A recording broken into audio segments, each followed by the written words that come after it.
Praise. Praise. Ayan. Good morning po sa ating lahat. Mag-ready na po tayo in 2 minutes po mag-start tayo.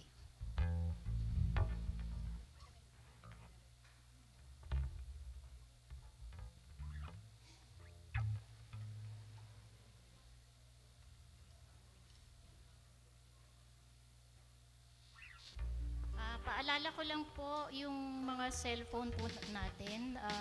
Paki-silent na lang po sana para makapag-concentrate po tayo sa sa service, sa message.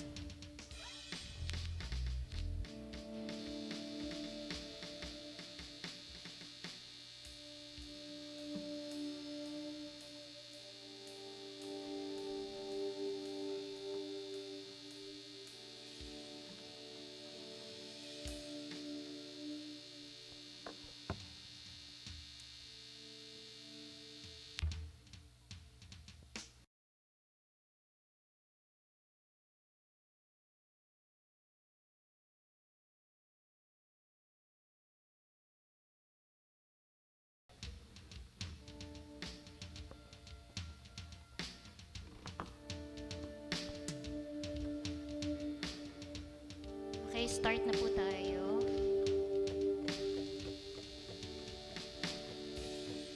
Call to worship, Psalm 118, verses 1 to 9. O give thanks unto the Lord, for He is good, because His mercy endureth forever. Let Israel now say that His mercy endureth forever. Let the house of Aaron now say that His mercy endureth forever. Let them now that fear the Lord say that His mercy endureth forever. I called upon the Lord in distress. The Lord answered me and set me in a large place. The Lord is on my side. I will not fear. What man can do unto me? The Lord take my part with them that help me. Therefore shall I see my desire upon them that hate me. It is better to trust in the Lord than put confidence in man. It is better to trust in the Lord than put out confidence. Tayo po'y manalangin. Lord God, Heavenly Father, maraming salamat po sa umagang ito na kami po'y muli ninyong pinagsama-sama upang mapakinggan ang inyong banal na mensahe. Naway tumamuit po ito sa aming mga puso't isipan at ipamahagi naman ng inyong banal na salita sa mga tao sa aming paligid, mga kapitbahay, kaibigan, kamag-anak, at lahat po ng taong aming makakasalamuha. Tulot nyo rin pong makarating ng ligtas ang mga kapatiran na papunta pa lamang po. At ihatid nyo rin po sila ng ligtas. I-cover nyo po sila ng inyong banal na dugo upang makarating po ng safe sa kanilang mga tahanan. Maraming salamat po sa mga blessings ninyo sa amin, Panginoon. Gawin nyo pong more blessed ang araw namin ito na maging blessing din kami sa maraming tao. Ito po ang aming dalangin sa pangalan ni Jesus. Amen. Ang ating pong call to worship ay pamumunuan po ng ating music team at ni Ate Divine Evangelista.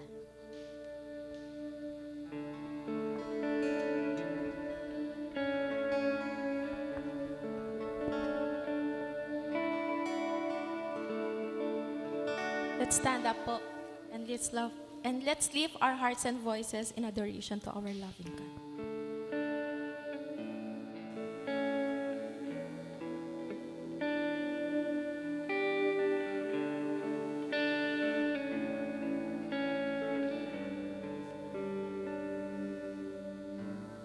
Light of the world, you step down into darkness.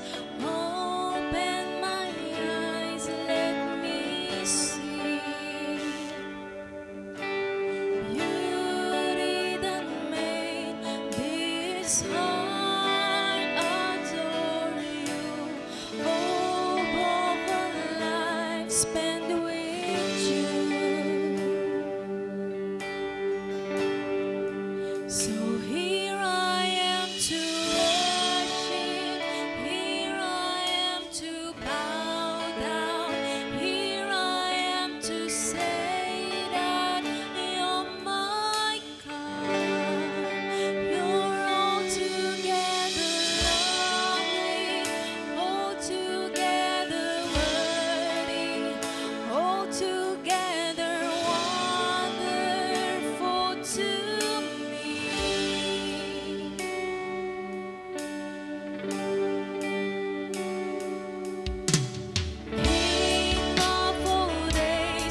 spread till the stone was moved for good, for the Lamb had conquered it. And the dead rose from their tombs, and the angels stood in awe, for the souls of all would come to the Father was stirred, and the Church of Christ was born. Then the Spirit lit the flame. Now this gospel truth of old shall not kneel, shall not fade. By His blood and in His name, in His freedom I am free. For the love of Jesus Christ, who has resurrected me.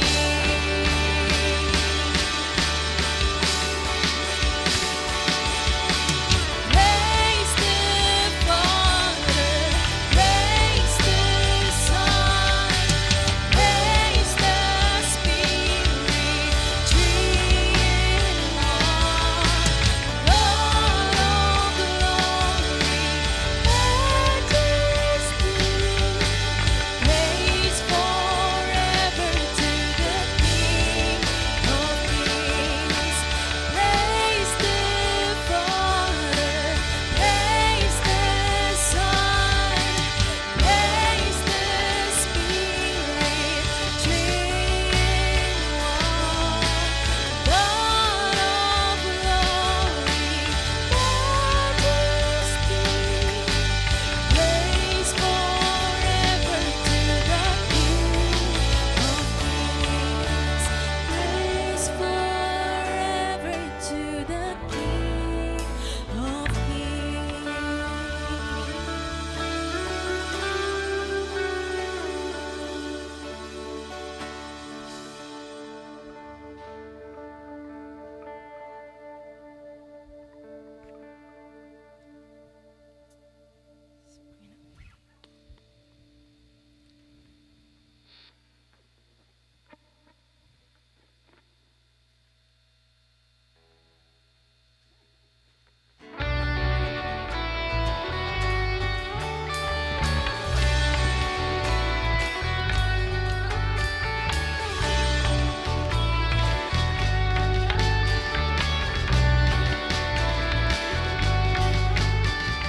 This is my play in the desert, when all that's within me feels dry.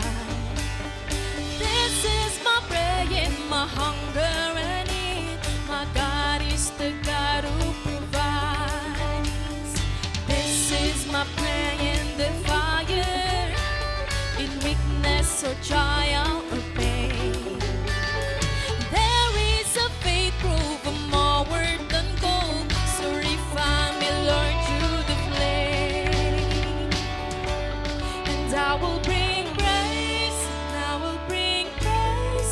No weapon formed against me shall remain. And I will rejoice, and I will declare, God is my victory, and He is here.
Manatili po tayo nakatayo. Sabay-sabay po tayo manalangin at itaas ang pangalan ng ating Panginoon Diyos. Tunay nga po mga kapatid na lagi tayong may reason to say thank you, to say I love you God. Lagi tayong may reason para itaas ang pangalan ng ating Panginoon. Lagi tayong dapat may reason para papurihan siya. Papurihan siya sa buhay natin. Maraming salamat, Ama, aming Diyos, mapagmahal, pagpatawad na Panginoon. Salamat po sa inyong pag-ibig, Panginoon Diyos. Salamat po tinuring niyo kami mga anak, Panginoon.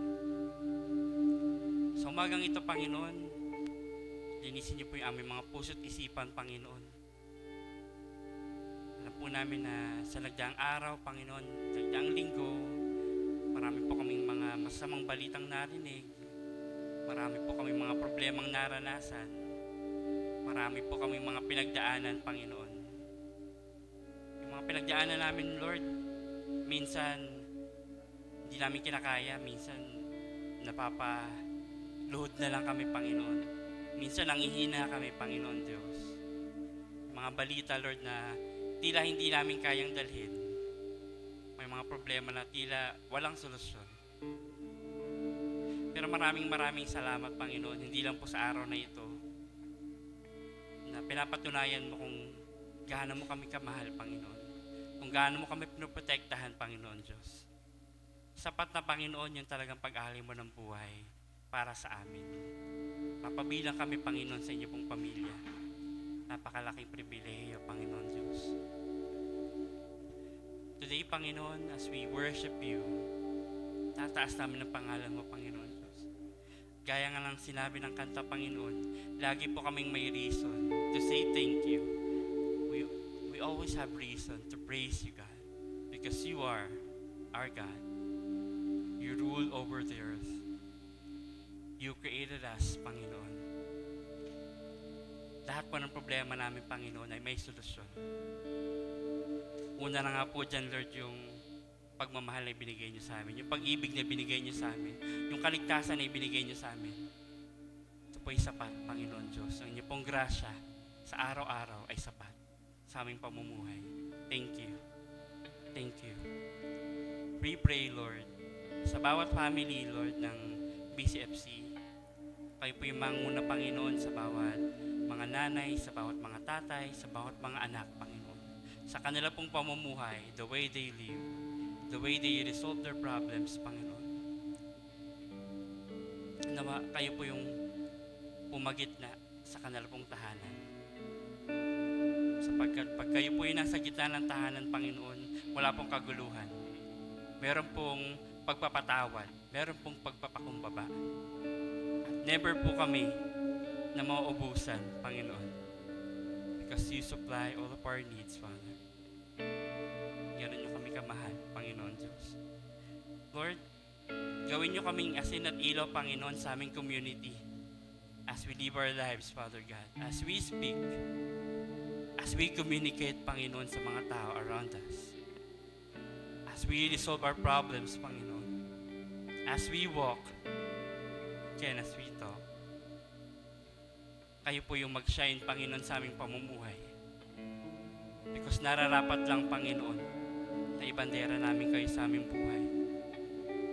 Because of the love that you gave us, Panginoon. Grace. Ang kaligtasan na ibigay niyo sa amin, Panginoon. Napakasarap, Lord. We were able to share sa ibang tao yung inyo pong pag-ibig, yung inyo pong kaligtasan. Lord, help us. Guide us. Kayo po yung magsalita sa amin, Panginoon. Also pray for our leaders and pastors, Lord, sa aming simbahan. Patuloy niyo po silang gabayan, Panginoon, because they have their own lives, Father God. May mga sarili-sarili din po silang struggles, Father. Sarili-sariling issues sa buhay. But we really appreciate them, Lord. Kasi lagi po silang present, Panginoon. Sila po yung nagpapagamit, Panginoon, para maibahagi po nila, Panginoon, ang iyong pong mga salita. We pray for them, Panginoon, for their safety, sa kanila pong health, whatever issues they have, Panginoon. We trust you. We trust you, Lord, that hawakan niyo po sila, Panginoon. Gagabayin niyo po sila, Father God. We also pray, Lord, sa mga kapatiran namin, Panginoon, na may mga sakit, Panginoon. We pray for them. Inaalala po namin sila, Panginoon. And we trust you, Lord, because I know that you love us, Father God. At alam ko po, Panginoon, na wala pong sakit na hindi niyo po kayang pagalingin. Whatever the result is, Panginoon, kung ano man po yung naibigay na diagnosis sa kanila, Panginoon. We know, Lord, that you love yung mga impossible na bagay, Panginoon. And we love you for that, Father God. And really, really trust you for that, Father. We also pray, Lord, sa aming bansang Pilipinas, Panginoon. Sa aming minamahal na bansang Pilipinas, Panginoon. Bilang Pilipino, Panginoon, we should pray sa aming mga leaders, sa aming mga kababayan. Hindi lang po kami ang makarinig ng mga salita mo, Panginoon, kundi mga aming leaders, Lord, na namumuno sa bawat sanghay ng gobyerno, Panginoon Diyos. Na kung magrarally man po kami, Panginoon, ito po dapat sa panalangin. Every day, lahat po ng mga bagay na inaalala namin, Panginoon, una po namin itaas sa iyo. Pagkat alam namin, Panginoon, kayo lang po ang may control ng lahat ng bagay. Thank you, Jesus. Thank you, Lord, for this morning. Lahat ng ito ay tinataas po namin sa pangalan ni Jesus. Amen.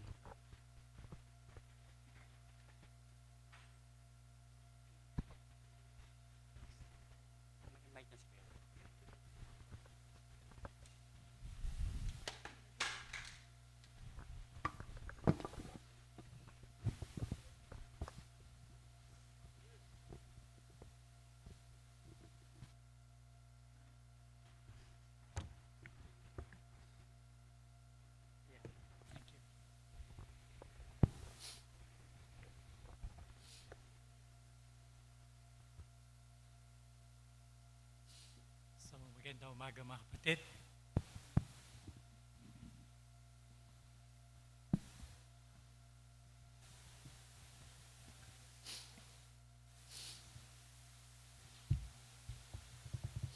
Mahalaga itong araw na to sa atin kasi mamaya-maya ay ating congregational meeting kung saan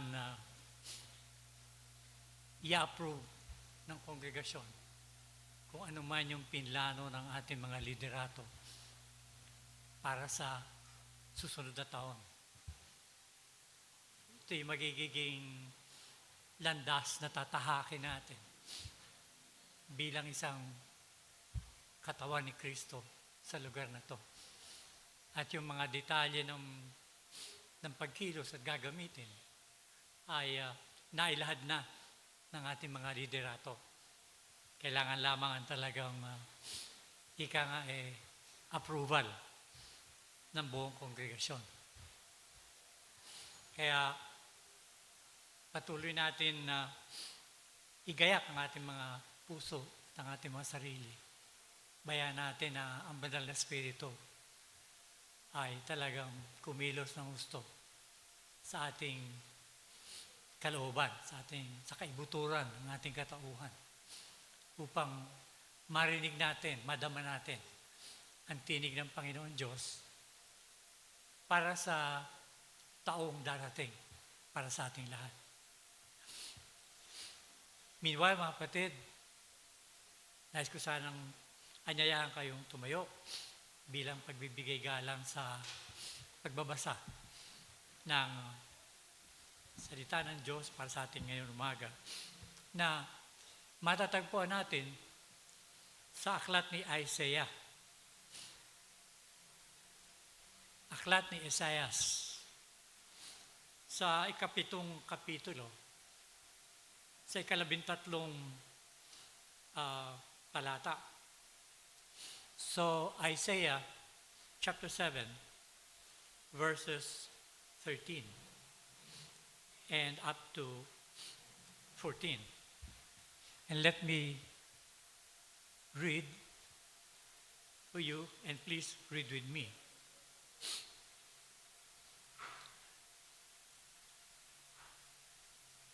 Then he said, "Hear now, O house of David, is it a small thing for you to weary men? But will you weary my God also? Therefore, the Lord himself will give you a sign. Behold, the virgin shall conceive and bear a son, and shall call his name Emmanuel." The Lord bless us with the reading of His Word. Makakaupo tayo mga kapatid.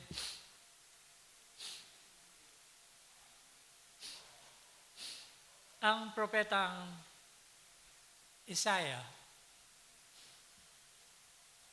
ay kumilos at pinakilos ng Panginoon nung panahon na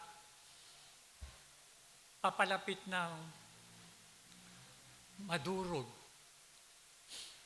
yung kauna-unahang templo na itinatag o itinayo ng bayan ng Israel para sa poong Yahweh. At ito naman ay ayon sa instruksyon ng poong Yahweh.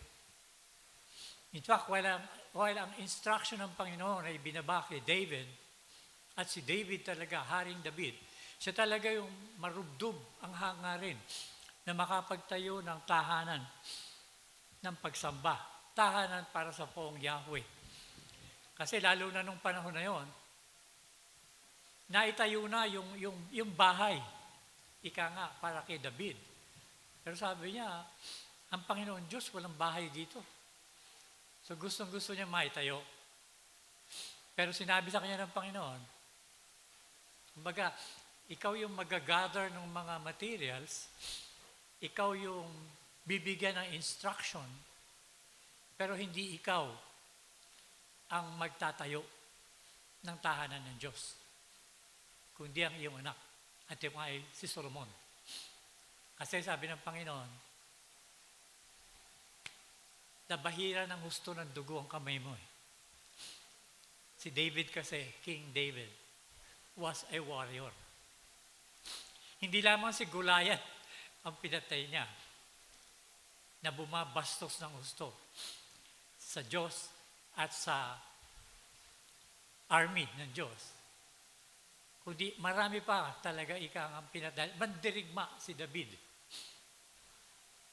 In fact, siya mismo ay talagang pinagtatangkaan ang buhay niya ng kauna-unahang hari ng Israel. Ang kauna-unahang hari ng Israel, si Haring Saul. Isang matikas na lalaki, matangkad sa karaniwan. Talaga, ang description matikas, guwapo. Very attractive. Pero, ika nga may sariling pananaw, may sariling pagpapasya sa buhay. While kinikilala niyang may Diyos, pero hindi siya tuwirang sumusunod sa lahat ng itinatagubilin ng Diyos. In fact, may isang digmaan na kung saan ang utos sa kanya, ubusin yung buong city.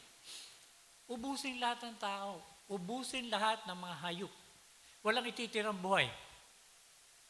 Maliban siguro sa halaman. Pero lahat ng gumagalaw, supposedly papatayin niya. Uubusin. Hindi niya ginawa. At pinagsabihan siya ng propeta noon tungkol doon. Kaya ang sabi niya sayang naman itong mga baka at itong tupa na pagkagaganda at pagkalulusog. Tinabi ko yan para gawing handog sa Diyos. Sabi niya, kumbaga, ito isa-sacrifice ko sa Diyos.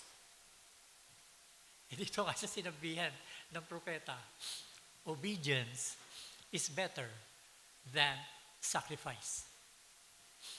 In other words, yung pagsunod mo sa tinatagubili ng Diyos ay higit na mahalaga kaysa anumang bagay na ihahandog mo sa Diyos. Obedience is better than sacrifice. It was also in his time na talagang kinumpronta sila ni Goliath, isang higante ng Philistines. Biro mo, mahigit na 9 feet tall ang tangkad. Na-imagine niyo yun? Ako, wala pa akong 5'8". Ito, 9 feet tall. At hindi lang basta 9 feet tall, talagang matinding mandirigma. May tagadala ka pa nga nung nung kanyang shield, nung kanyang panangga. He was so strong and so confident. 9 feet. 9 feet. Hinahamon niya yung mga sundalo ng Israel. Sabi niya, one-on-one. Sino gusto lumaban na one-on-one? Sa isang 9-footer na yung pangkalasag may tagapagdala. Kalaking tao. Hindi naman ito parang si Palito ng patpate na mataas ang kawayan. Hindi eh. Yung 9 feet tall na to talagang matipuno. Mandirigma. Talagang pag isinuwing niya ng kanyang sword, hindi gagalang ang tatamaan. Kaya nga, takot na takot yung mga sundalo ni Saul. Abihamunin ba naman ng one-on-one? Buti sana kung parang basketball yan, Pwede pang one-on-one. Kahit maliit ka, pero pagka matinik ka, mabilis ka, at maparaan ka, tatalunin mo yung matangkad na yan. Pero a 9 feet warrior, hindi biro yan. Still, si David lang, shepherd boy. Walang karanasan sa talagang digmaan. May karanasan siyang labanan yung mga hayop na pumipeste doon sa kanyang mga pinapastulang tupa. Pero ibang usapan yan kumpara sa talagang digmaan. And here he was, na kinukustyon niya. Sino ba niya yung supot na yan? Na babastos sa mga tao ng Diyos. Ganong kalakas ang loob, ganong katindi, ganong ka-honest ang David. So siya nagbobolontaryo. Si Saul naman, yung hari, walang mapagpilian. Walang gustong lumaban sa mga sundalo. Etong batang pastol, na wala talagang karanasan sa pakikidigma, ang siya nagbo-volunteer. Kaya lang, ang sabi ni David, kakarnihin ko yan. 9 feet tall. Tapos, I could imagine si David, siguro mga 5'6", ganyan. Yun yung average height nung dati. Even mas mababa pa. Kakarnihin ko yan. Yan ang sabi niya. Kaya, sabi na lang ni Haring Saul, sige. Pero gamitin mo yung armor ko. Kasi siyempre, armor ng hari, the best yan. Nung isuot sa kanya, talagang hindi magkasya, ang lalaki. Sabi ako na bahala. Bakit? Baka na bahala. Kakarnihin ko yan. Di ba dala mo weapon? Diyos ko, tirador. Hindi pa yung tirador na gawa, katulad doon sa atin na merong Y na gano'n na, lalo na kung bayabas yung gamit mo, ang tibay nun. At saka pag ginano talaga asintado ka, kahit na yung lata nandun sa may pintuan ng simbahan, tatamaan mo. And dala-dala niya, ibang klaseng tirador yung iniikot na gano'n. Kaya tawa ng tawa si Goliath. Sabi, ano kalaban mo? Aso? Pero nagulat sila lahat. Pag-ikot na gano'n ng sling ni David at pagkawala, David ay armalite na ipinutok ng isang putok. Supposedly, tinamaan agad si Goliath in such a way na bumagsak ang Goliath. At immediately, pinugutan ng ulo ni David. Sigawan lahat. Pinupuri si David, kahit na sino, pinupuri siya. To the point na nagselos na yung hari sa kanya at pinagtatangkahan ng hari na patayin siya. Abay, inagaw yung yung popularidad eh. Inagaw yung dapat sa hari eh.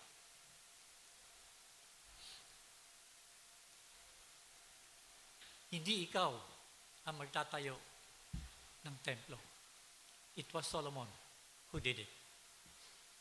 Still, hundreds of years after that, nadurog ang templong to. Dinurog ng Babylonia.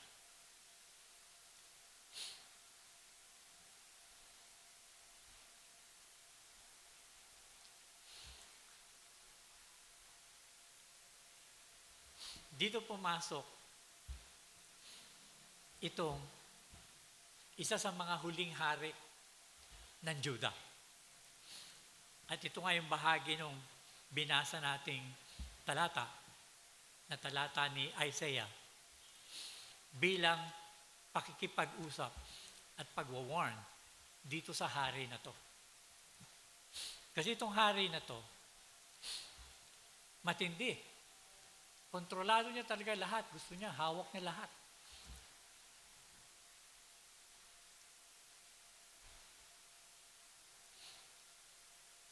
Hindi siya basta yuyuko kahit na kanino. Pero, namumroblema siya. Kasi, ang Samaria, kasama ng Syria. Ang Syria, ito yung sila yung mga ninuno ng mga ISIS. Alam niyo yung ISIS,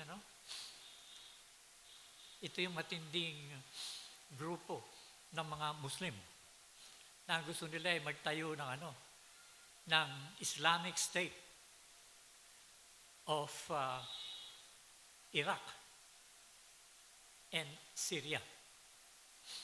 E nandito itong mga Syrians na to. So itong grupo na to, kasama ng hari ng Samaria, na mainit ang dugo sa Judah, lalo na dito sa hari na to, na binanggit natin, si Haring Ahaz. May imagine mo, may presidente tayo sa Malacanang ang pangalan Ahaz. Hindi si Marcos, hindi yun sabi ko. Pero may imagine mo, kung yung pinakapinuno mo, ang pangalan ay Ahaz. Yun ang pangalan nito. At matindi. Kasi nga yung pagmamatigas niya, niya, nung talagang nag-combine yung grupo ng taga Samaria at Syria, yung mga lolo ng mga ISIS, ang sabi rito 120,000 valiant men. Pangkaraniwang lalaki. Valiant men, mga warriors to. Ng Judah, 120,000 pinatay in one day. Wala pang atomic bomb nun, Definitely. Wala ngayong simpleng bomba, wala pang dinamita nung panahon na yun. Pero 120,000, Pinas lang yan, in one day. Mga tao ni Ahaz. Mahirap maging Ahaz yung hari mo. Pagkatapos, paslangin yung 120,000 warriors, valiant men, and description ng scriptures. Hindi ito yung mga nababakla pag mayroong problemang nakaharap. Ito yung talagang papatay at papatay. Pero 120,000 ang pinaslang. Pagkatapos ng 120,000, kinuha nila, ginawang bihag, at dinala sa Samaria, 200,000 na kababaihan at mga anak ng kababaihan na yan. Lalaki, babae. Hindi kinuwento or hindi ko napuna kung kasama dito yung mga lolo't lola. Definitely kasama yung mga baby. Pero 200,000. Tapos lahat ng ari-arian na pwedeng kunin. Kinuha lahat yan ng mga taga Samaria. Dinala sa Samaria yan. Lupig sila eh. Anong balak nila? Yung 200,000 gagawing slaves or ipagbibili bilang slaves. Imagine, pinatay yung 120,000 na lalaki. Binihag yung 200,000 na mga babae, bata at baby and all this, lalaki at babae. To the point na talagang nahambal talaga yung mga ibang nandoon sa Samaria. Hindi nila matiis. Ipinababalik doon sa mga lumupig na army kasi kababayan din nila eh. Hindi, pero ayaw nila. Ang ginawa ng army, binitawan lahat yung pinakuha nila mga damit, pagkain, lahat man, binitawan. Sige, bahala kayo dyan. And again, sabi sa scriptures, yung 200,000, some of them, sabing gano'n, yung mga babae ay totally naked. Can you imagine that? Bahagi, 200,000, totally naked, inilakad yan mula Judea papuntang Samaria.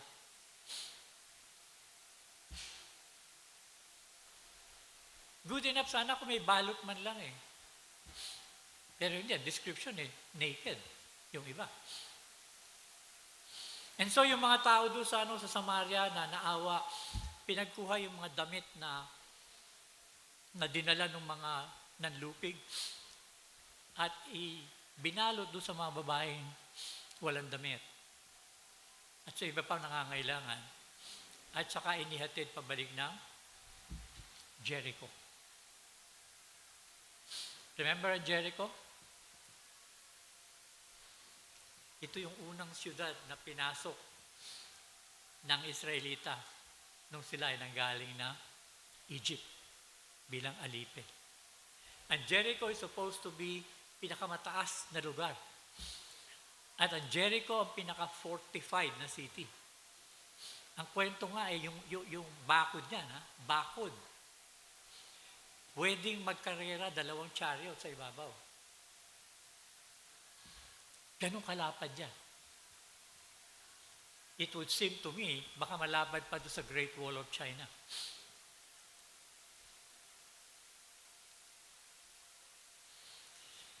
So, eto siya. Pero nung kinukonfronta siya, nung propetang Isaiah, sinasabihan siya, na sabi ng Diyos, huwag mong katakutan yan. Kumbaga sinasabi ng Diyos, akong bahala. Siguro itong si Ahas yung naturingan, kampante doon sa kanyang 120,000 na mga mandirigma at sa iba pang bahagi ng populasyon. He would not listen. Although sabi sa kanya ni Isaiah, ang sabi ng Diyos, sige, kung gusto mo, para medyo makatiyak ka, humingi ka ng sign. Ask for a sign. Naku, bumanat ang ahas. Ay, hindi. Ayokong, kumbaga, i-test ang Diyos. Parang ang ganda ng sagot niya eh. Pero actually, talagang wala siyang katiwa-tiwala. Kaya sabi nga ni Isaiah, sa binasa natin, kumbaga para bang inano mo ng kaya mo kumbaga pagsawain ang tao sa pakikinig sa iyo and all this. Pati ba naman ang Diyos gaganyanin mo? Sige, sabi niya, ang Diyos mismo ang magbibigay ng sign. Anong sign? A virgin. A virgin will conceive and bring forth a child. And the child will be called Emmanuel. Emmanuel, God with us.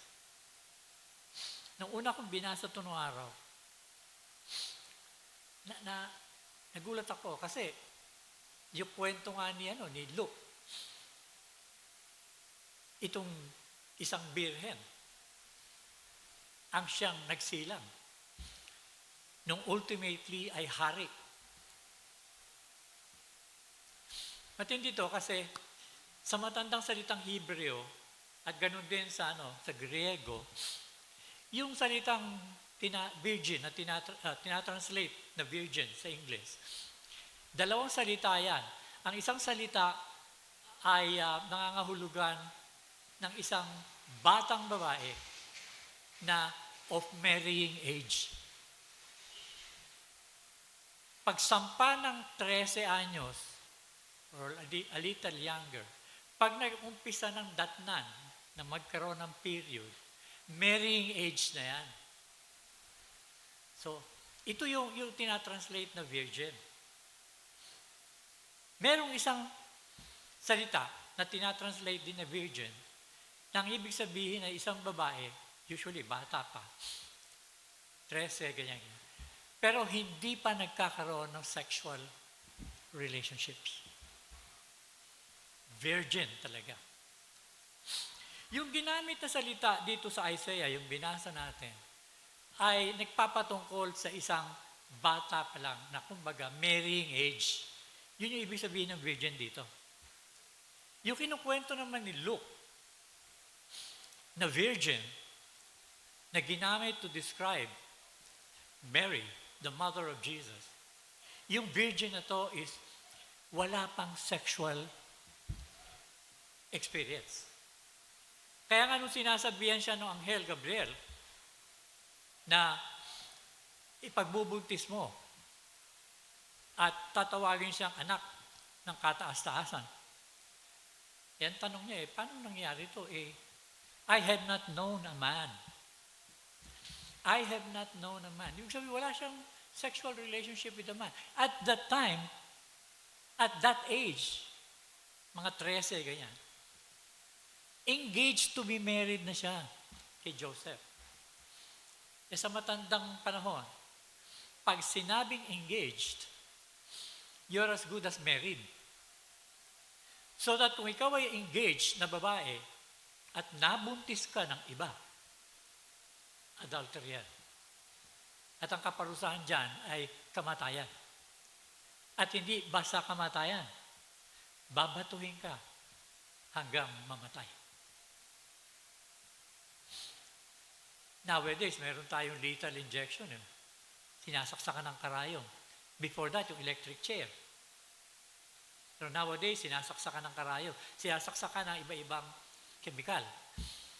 Papatulugin, biro mo, mawawala yung pakiramdam, at saka mamamatay.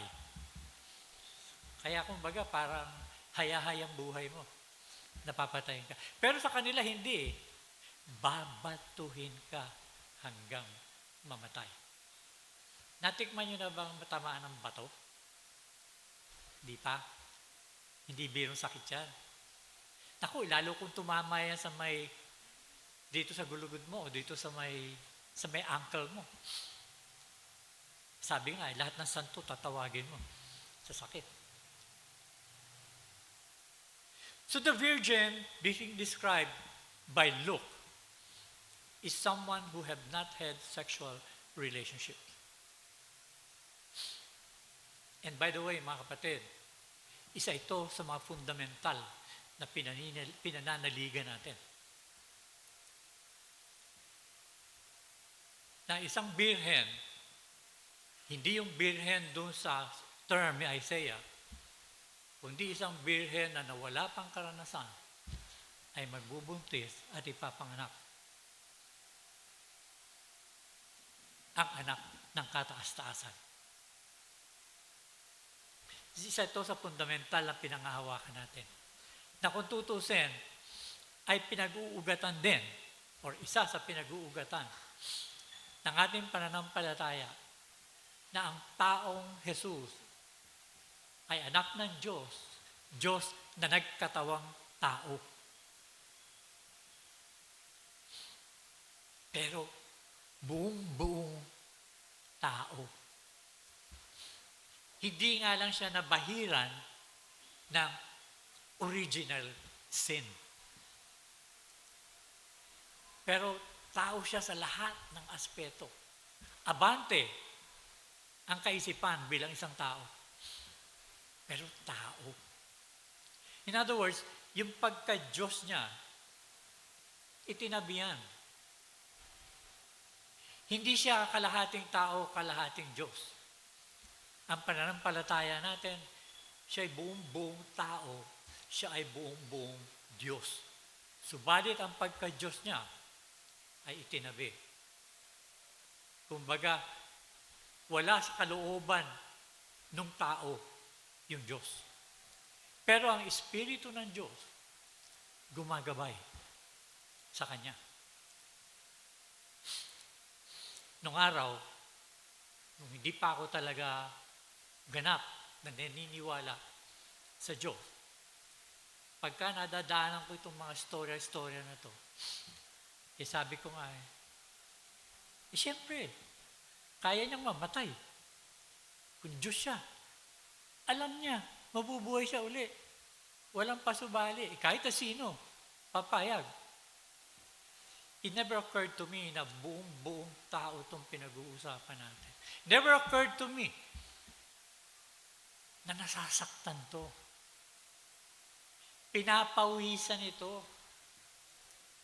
In fact, although hindi masyadong pinag-usapan dito, pero si Jesus bilang panganay, siya yung tumayong tatay sa pamilya. Nung mamatay, yung tatay nila, si Joseph. Remember, may edad na si Joseph by the time na naging engaged siya kay Mary, who was about 13 years old.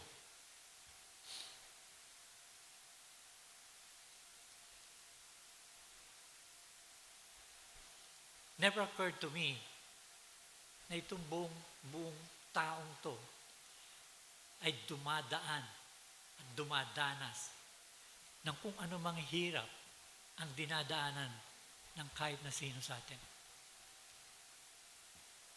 Like I said, masakit tamaan ng bato. Naalala ko yung kwento ng isang naging kaibigan ko noon. Na sabi niya, kayong mga Bulakenyo, sabi niya, napakalalambing. Sabi niya gano'n. Kahit tinamaan na ng bato. Kasi usually, ang sigaw mo doon is, aray! Gano'n eh. Pero sabi niya, hindi. Yung mga taga-Bulacan pag tinamaan ng bato, ang sasabihin is, aray! Ganun kalambing. Pero hindi ang Panginoong Jesus, hindi. Matindi. Matindi ang dinanas. At dinanas niya ito para sa bawat isa sa atin.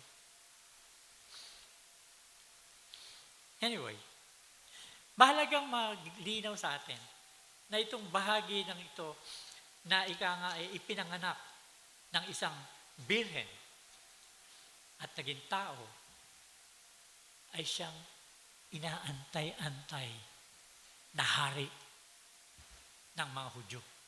Siya yung Messiah. Mesias. Ang Mesias is anointed one. Pag sinabi anointed one, yung binuhusan niya ng langis. Hindi para maging makintab lang yung buhok. Kundi bilang patunay na ito ay binabahiran ng pagpapala. Bilang isang hari. Mesias, the anointed one. Kristo, the anointed one. The King. So, ang sino mang susunod sa Kanya, ang sino mang mananampalataya sa Kanya, ang sino mang maniniwala sa Kanya, ang sino mang tatanggap sa Kanya for who He is, ang sabi ng Diyos ay binibigyan ng buhay na walang hanggan. Buhay na walang hanggan. Hindi ko maintindihan kung bakit ang iba ay nagsasabi na yung walang hanggan ay may hangganan.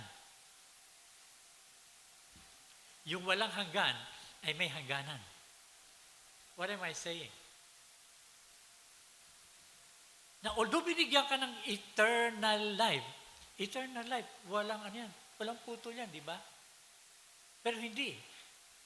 Although binigyan ka ng eternal life, pwede yung mawala sa'yo.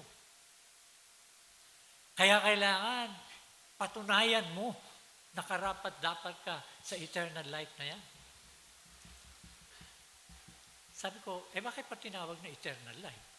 Ba't hindi nila sinabi na sino mang mananampalataya, sino mang tatanggap, sino mang susunod, ay bibigyan ng buhay.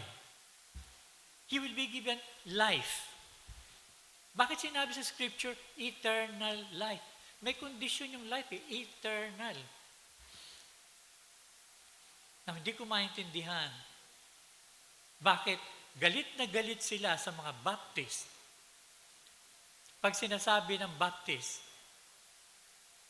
once saved, always saved. By the way, huwag niyo kalimutan, bahagi tayo ng federasyon ng mga Baptist. So, isa sa mga fundamental na pinananaligan natin, once saved, always saved. Kasi nga, binigyan ka ng eternal life eh. At ang eternal life, walang hangganan. Sabi nga nung iba, nakakausap ko noon, bakit? Yan Diyos na nagbigay eh. So kahit eternal life pa yan, pwede bawiin ng Diyos yung eternal life. Sabi ko, anong klaseng Diyos meron kayo? Kasi kung Diyos yan talaga, alam niya lahat. The past, the future, especially the present.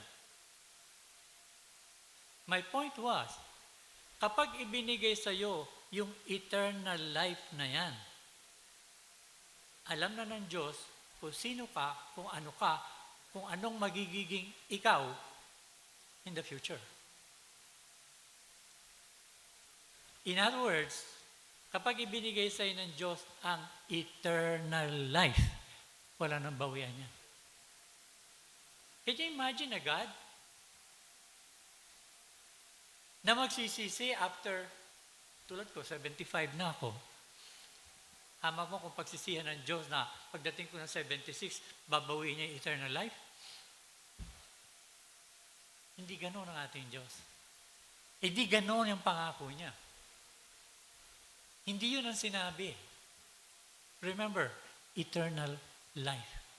Buhay na walang hanggan. At pag walang hanggan, hindi mapuputol. Walang hangganan nga eh.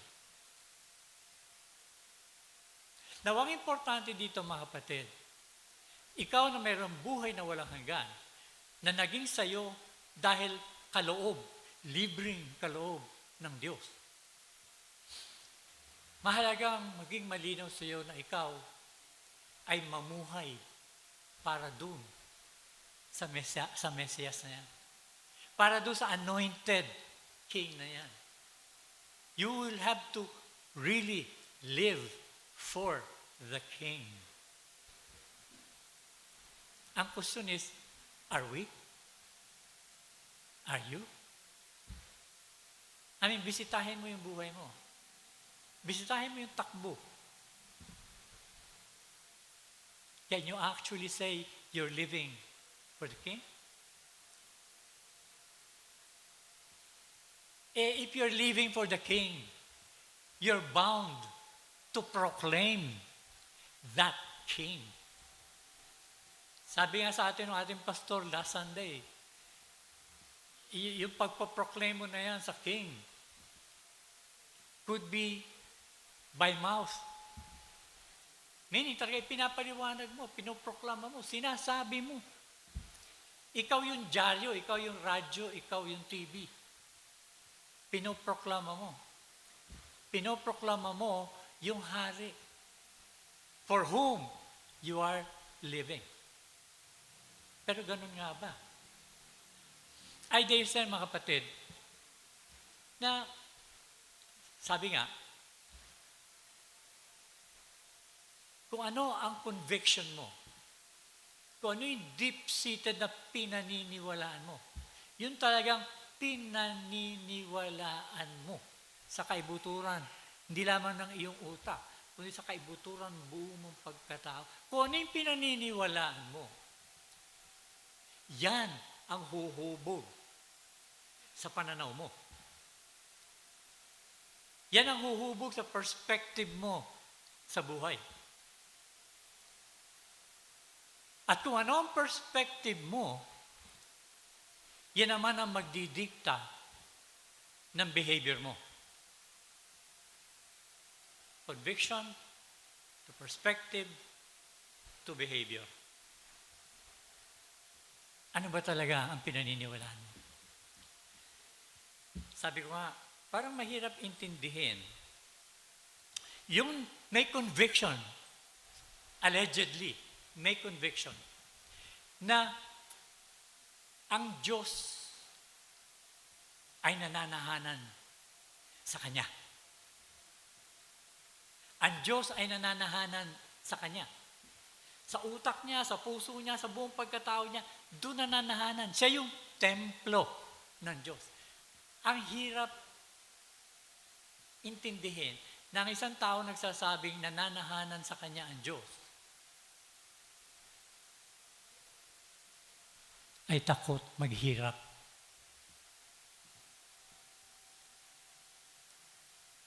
Takot umakyat sa itaas ng bahay kapag alam niya walang tao pero may gumagalaw sa taas.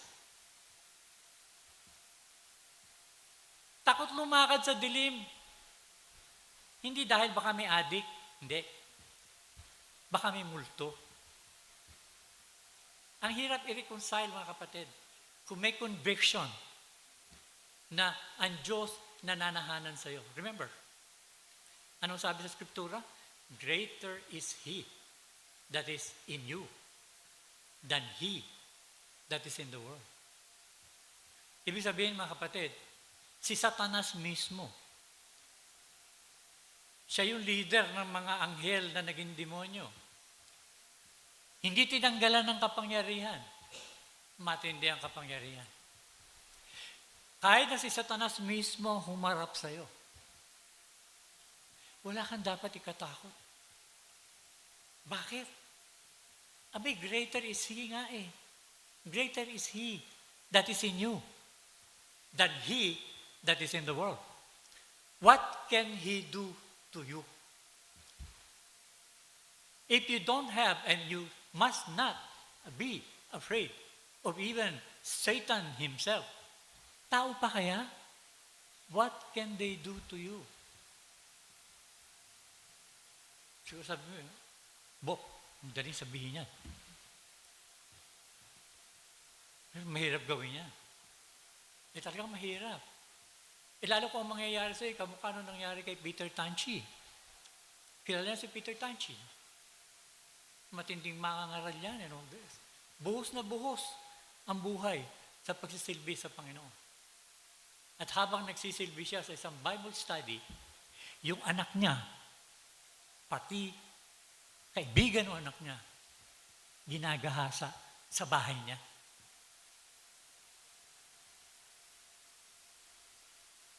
Can you take that? Can you say na dahil ang Diyos ay Diyos na nasa sa akin, hindi ko dapat katakutan ng kahit na ano? Can you say that?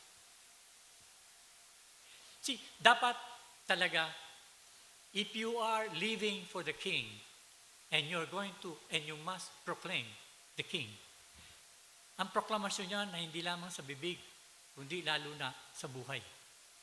Dapat lumitaw yan sa behavior. Pero ang behavior mo ay dinidiktahan o hinuhubog ng perspective mo. At ang perspective mo ay hinuhubog ng talagang conviction mo. Ng talagang pinaniniwalaan mo. Ano ba talaga ang pinaniniwalaan mo? Kanina, yung awitin natin dito, tuntua ako, narinig ko sa Divine. Na siya naglilid. Bihira akong madinig. Pero ang mahalaga, mga kapatid, yung sinasabi ng awitin eh. Yung sinasabi ng awitin ay deklarasyon. Yung sinasabi ng awitin ay isang dasal. Hindi basta lyrics lang yan. it should reflect kung ano talaga yung pinaniniwalaan mo.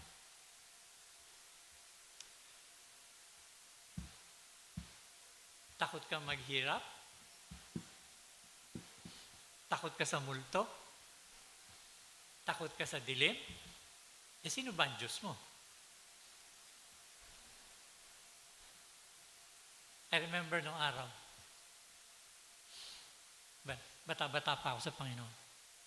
Kasama pa ako ng mga charismatic. Hindi ko pa alam yung Baptist na yan. In fact, busit na busit ako doon sa Conservative Baptist Association of the Philippines. Busit na busit ako sa CCBC. Kasi mga Baptist. Eh, hindi lang basta Baptist, conservative pa. Kaya sabi ko, ayaw ko sumama sa mga ganito.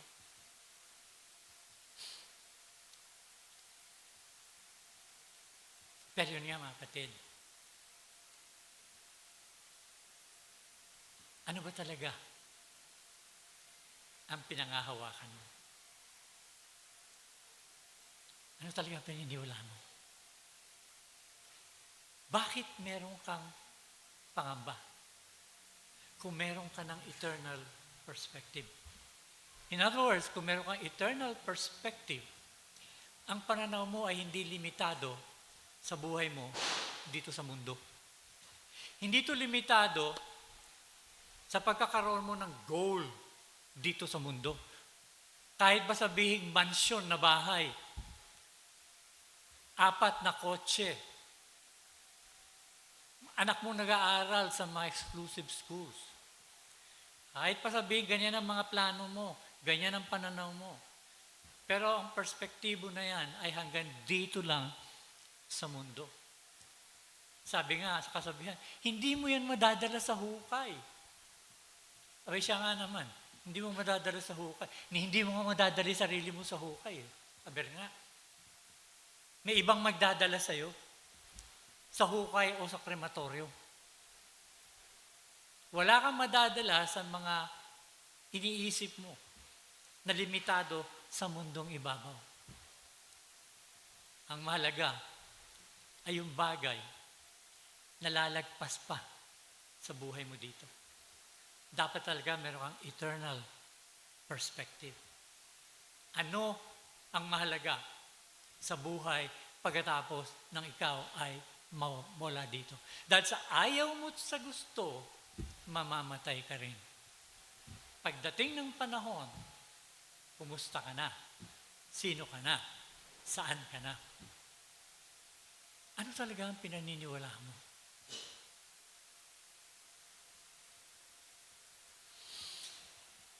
You have to have that eternal perspective. Therefore, your goals, your life, and everything must be shaped by that perspective. You will live beyond the life here on earth. Therefore, katulad ni Paul, I can do all things through Christ who strengthens me. Hindi siya takot maghirap. Sabi nga niya, alam ko na, naranasan ko na. Alam ko na kung paano mabuhay ng salat.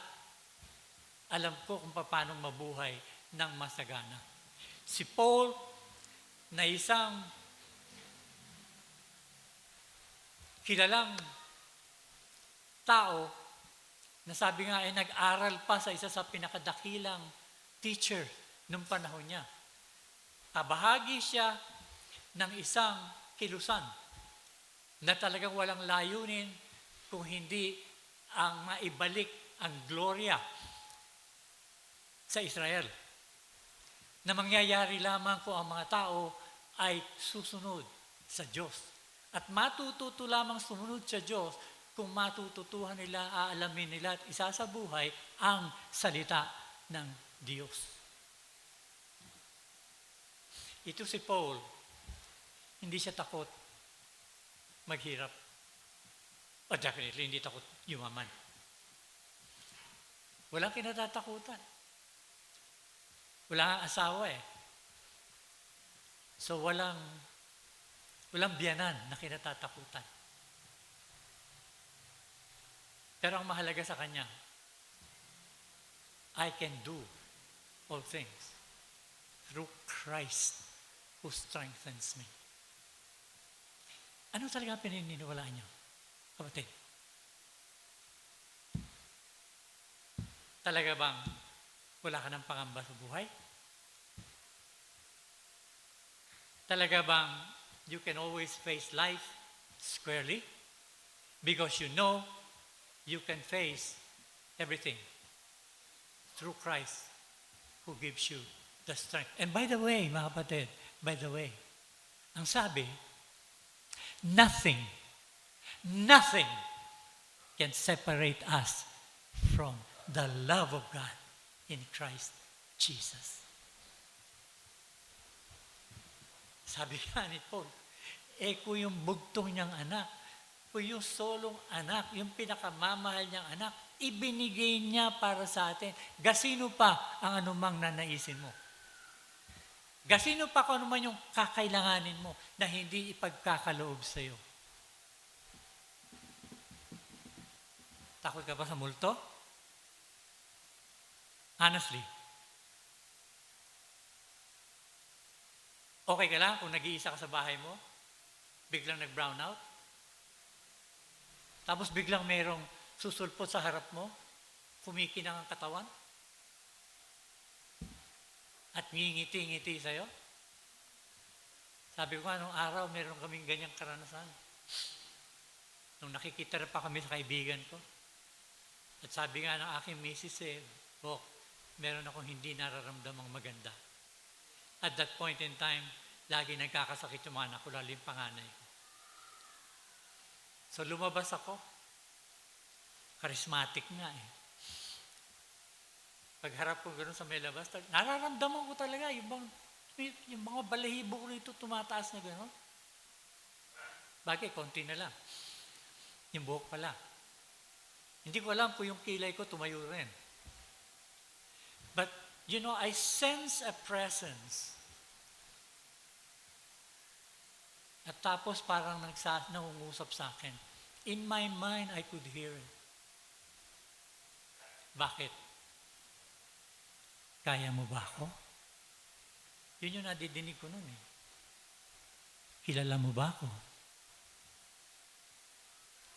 Charismatic. Si Satanas yan. Dapat in Jesus' name. Alis ka. Pero hindi, sabi ko nga, kilala kita. Alam ko makapangyarihan ka kaysa sa akin. Pero sabi ko sa kanya, ako ay humaharap sa iyo sa ngalan ng Diyos, na Diyos mo rin. At sa ngalan ni Jesus, inuutusan kitang umalis dito.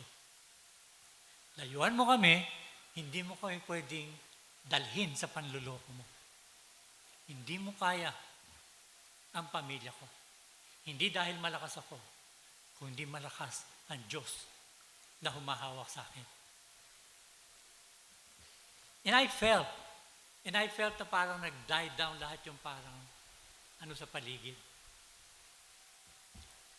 Kinabukasan, sabi nga nung kaibigan ko, nung makita yung anak ko, yung panganay ko,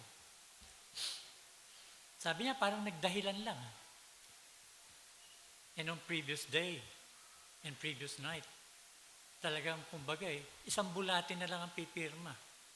Mamamatay na. Yung panganay ko,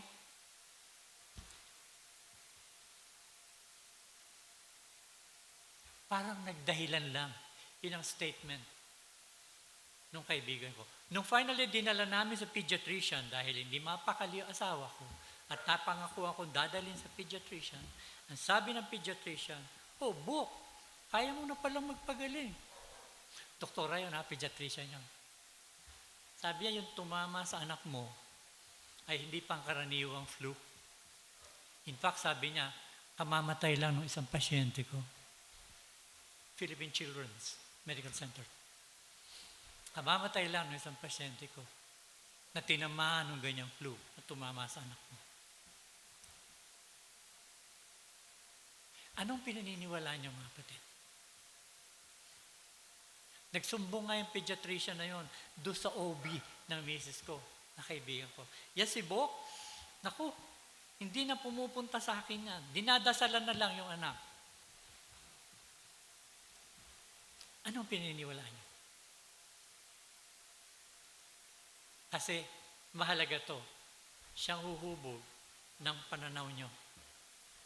At yung pananaw nyo, ang siyang uugit ng behavior nyo.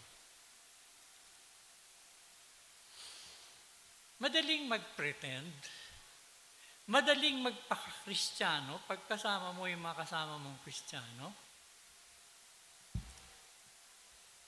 Pero Kristiyano ka ba? Kapag minumura ka na ng kapitbahay mo, na wala na atang ginawa, kundi mambuisit sa iyo at sa mga ibang tao? Kristiyano ka pa ba?